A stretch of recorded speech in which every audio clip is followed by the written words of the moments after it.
Over 50 million people are living in slavery today. Not metaphorically, legally, physically, completely, bought, sold, or born into forced labor and marriages they never chose. It is one of the largest hidden crimes of the modern world, spread across brick kilns, fishing boats, and private homes, hiding in plain sight inside a global economy that has learned not to look too closely. You are almost certainly not one of them.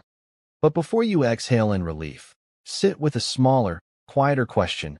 How free did you actually feel yesterday, when the alarm interrupted a dream you didn't choose to end, and you obeyed it without a single second of negotiation?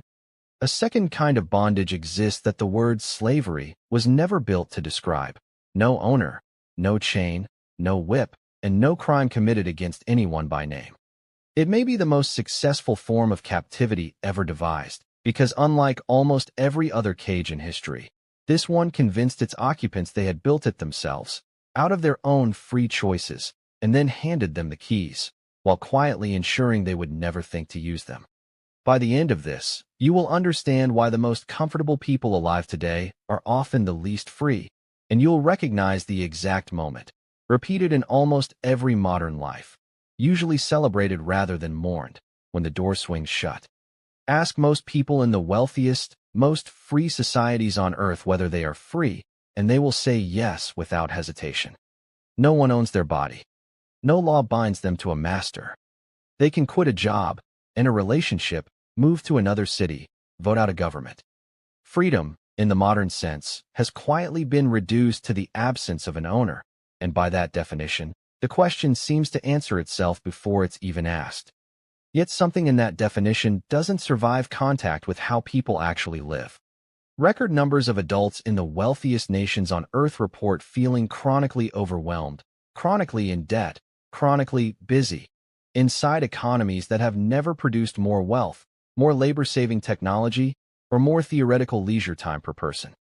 If freedom is simply the absence of ownership, why does it still feel, for so many, like something has a grip on the wrist? But this needs to be handled carefully rather than thrown around loosely, because the comparison isn't new. In the raw years of the Industrial Revolution, critics on both sides of the Atlantic began calling factory labor wage slavery, a phrase that still surfaces in political arguments today. But the comparison has always been controversial, and for good reason. It risks collapsing something absolute, the ownership of a human body, into something relative, like a difficult job or an unfair contract. That distinction matters, and this isn't an attempt to erase it. What follows isn't a claim that a demanding career is the moral equivalent of chattel slavery. It's a claim that human beings are capable of building convincing cages with no owner at all, and that the psychology behind those cages has been hiding in plain sight for a very long time, wearing names like ambition, responsibility, and a good life. So the more useful question isn't whether this counts as slavery. It's how control can exist at all without anyone holding the leash. And the mistake most people make is assuming that control requires a controller. Every image of bondage humanity inherited, the whip, the chain, the ledger of ownership, depends on a visible agent doing the controlling. Take the agent away, and the mind concludes, understandably, that the control disappeared with it. But behavior can be shaped every bit as thoroughly by architecture as by authority. A river doesn't need a warden to stay inside its banks. Neither, it turns out, does a person. In the early 1550s, a French university student barely into his 20s named Étienne de La Boétie sat down and wrote an essay that still unsettles anyone who reads it closely. He called it the Discourse on Voluntary Servitude, and his question was disarmingly simple. Why do millions of people obey a single tyrant who has no natural power over them? No claws, no army large enough to physically restrain an entire nation, when a united refusal to comply would end the tyranny within a day. His answer still lands like a slap. Tyranny doesn't survive on force. It survives on consent. The tyrant never holds the chains. The people hold them and hand them to themselves each morning, because habit has taught them to forget that refusal was ever an option in the first place. For centuries later, the psychoanalyst Erich Fromm picked up almost the same question and turned it away from kings and toward the individual mind. In Escape from Freedom, Fromm noticed something almost embarrassing about human beings. Given genuine, unstructured freedom, a blank field of undetermined choice, with nothing required and no one watching, most people don't experience relief. They experience vertigo. Real freedom means building your own meaning out of nothing, and that turns out to be exhausting in a way that following orders never is. So people quietly construct what Fromm called mechanisms of escape. Routines, conformities, small authorities they invent purely so they have someone or something to obey, so they never have to face the emptiness of a truly unstructured life. Not because anyone forces them to, because the alternative feels worse. Picture a man, call him nothing, because he could be almost anyone, who wakes at 6:12 each morning, 7 minutes before his alarm, because his body no longer trusts him to need the alarm at all. He hasn't taken more than a long weekend off in 6 years. Ask him why, and he'll tell you, and mean it, that he simply likes to stay productive. No manager assigned him this rhythm. He assigned it to himself, and he defends it more fiercely than any rule imposed from outside ever could. Because an external rule can be resented without shame, but a cage you built with your own hands has to be loved, or its occupant has to admit something much harder, that he built it to hide from a freedom he never learned how to hold. That's the thesis worth sitting with, the one this whole video keeps circling back to. The most efficient cage in the modern world is the one you construct yourself, because you will defend it as though it were freedom, and no warden in history has ever needed to guard a door the prisoner insists on locking from the inside. A mechanical reason explains why this works so well, and it doesn't come from philosophy at all. It comes from a pigeon. BF. Skinner spent decades studying what makes a behavior nearly impossible to extinguish, and the most durable finding to come out of that research had nothing to do with punishment. It was reward, specifically, reward delivered on an unpredictable schedule. A pigeon that receives food every single time it pecks a lever will stop pecking almost as soon as the food stops coming. But a pigeon that receives food only sometimes, on no predictable rhythm, will peck at that lever obsessively, long after the food has stopped altogether, because it can never be certain the very next peck isn't the one that pays off. Replace the lever with a phone. Replace the food with a notification, a like, a message, a deposit that might land slightly higher than expected this month. The mechanism humming underneath the device in your pocket, and the mechanism underneath the paycheck whose exact size you can never quite predict, isn't fundamentally different from the mechanism behind the pigeon's lever. Uncertainty, not certainty, is what keeps a creature, human or otherwise, returning to something long after it has stopped serving them. But reward isn't the only force gluing people to structures that no longer serve them. Effort does something almost as powerful, and it comes from a much stranger corner of psychology than a lab full of pigeons. In the late 1950s, the psychologist Leon Festinger's theory of cognitive dissonance found an unusual proving ground in a study of group initiation.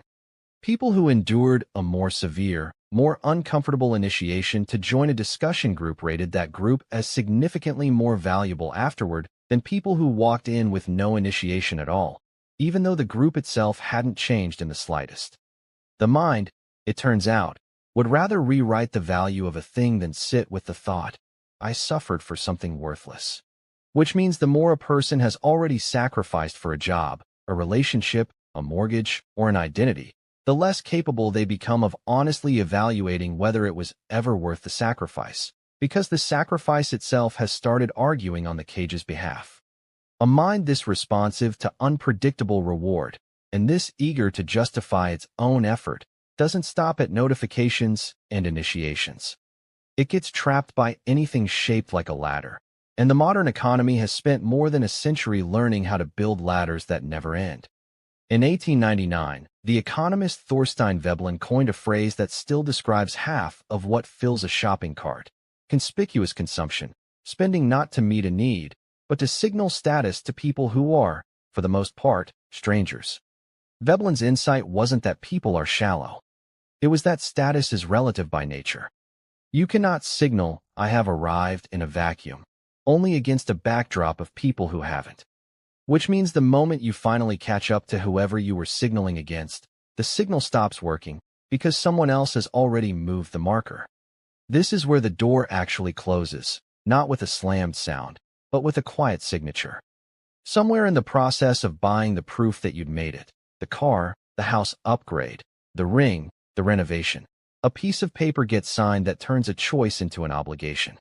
The job you could once imagine leaving becomes the only thing standing between you and a missed payment on the very object you bought to prove you were free. The debt doesn't feel like a chain while you're signing it. It feels like an arrival. That's the moment promised at the start of all this, the one nearly everyone crosses and almost no one marks as significant, because from the inside, it looks exactly like success. Psychologists call the mechanism underneath this the hedonic treadmill, a term coined by Brickman and Campbell to describe how quickly the emotional lift of any achievement fades back to baseline, leaving a person needing a slightly bigger achievement just to feel the same lift again. Combine that with what Daniel Kahneman and Amos Tversky called loss aversion, the finding that losing something tends to feel considerably more painful than gaining the equivalent feels good. By a ratio Kahneman himself often put it roughly 2-to-1, and you get a psychological trap with a very specific shape. Climbing feels mandatory. Descending, even by choice, feels like a kind of death. Once the staircase has been climbed a few steps, going back down doesn't feel like relief. It feels like falling. Picture that staircase literally, because a version of it exists behind more front doors than anyone admits. Gold-leafed, perfectly lit, ascending into a haze at the top, so that no landing is ever visible from below. Most people climbing it will tell you, quite sincerely, that they chose every step. Which is true. That's what makes it worse than a cage with bars. A cage with bars can be blamed on someone. A staircase you climbed voluntarily can only be blamed on yourself. So instead, most people simply stop looking down. An old story, more parable than fact, gets told about a young elephant tethered to a stake with a length of chain it isn't yet strong enough to break. It strains against the chain for weeks, fails every time, and eventually stops trying. Years later, fully grown, strong enough to uproot the stake without noticing, it still doesn't pull. Not because the chain has gotten stronger. Because the elephant stopped testing whether it had. Whether or not it happened exactly this way to an actual elephant matters less than the fact that the shape of the story lands instantly for a human audience.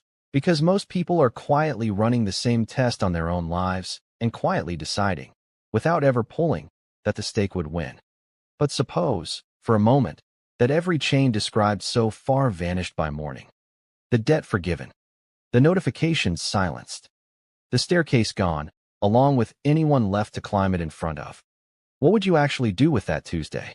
Sit with that honestly, because Fromm's most uncomfortable finding wasn't that people are enslaved against their will. It was that many people, handed genuine freedom, find it unbearable and rush to build a new master before the sun goes down. An empty schedule doesn't feel like liberation to most people.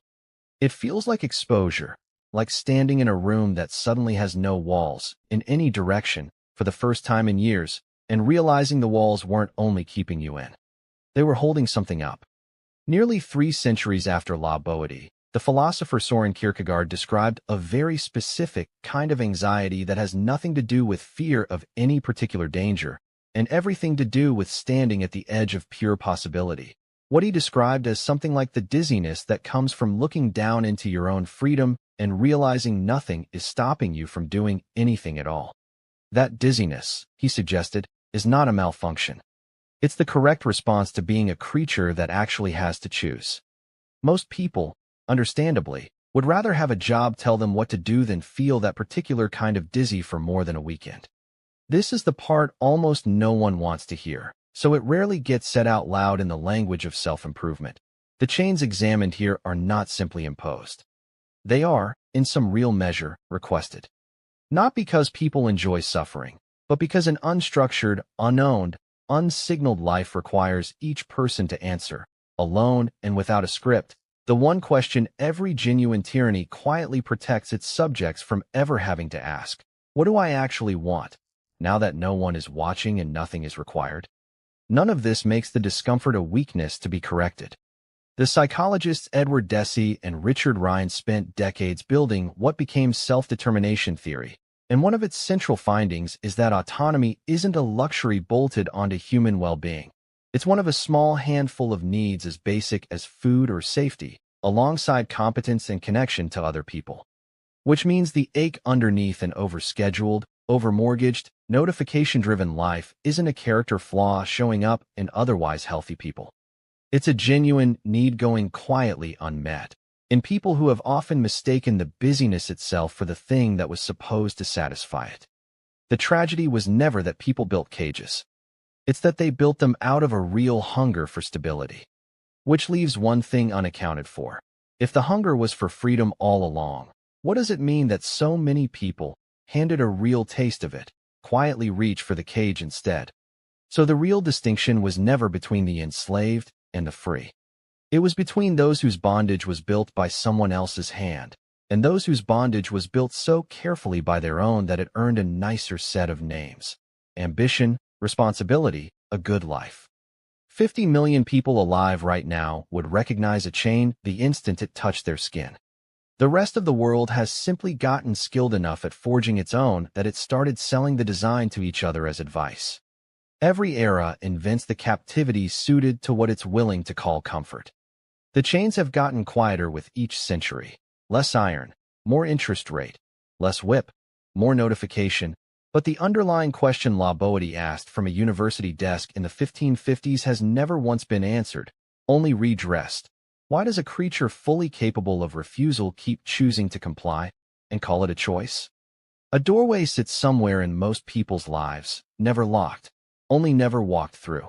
Not because it couldn't be opened, but because the room on the other side has no ceiling, no ladder, no scoreboard, and nothing waiting to reward the walk except silence and the outline of an unshaped life. Somewhere behind the comfort, the debt, the staircase, and the phone still warm in your pocket, that doorway is exactly where it's always been, glowing faintly enough to notice if you ever stop climbing long enough to look for it. If every chain described tonight disappeared by morning, would you recognize the shape of your own hand, already reaching to put them back on?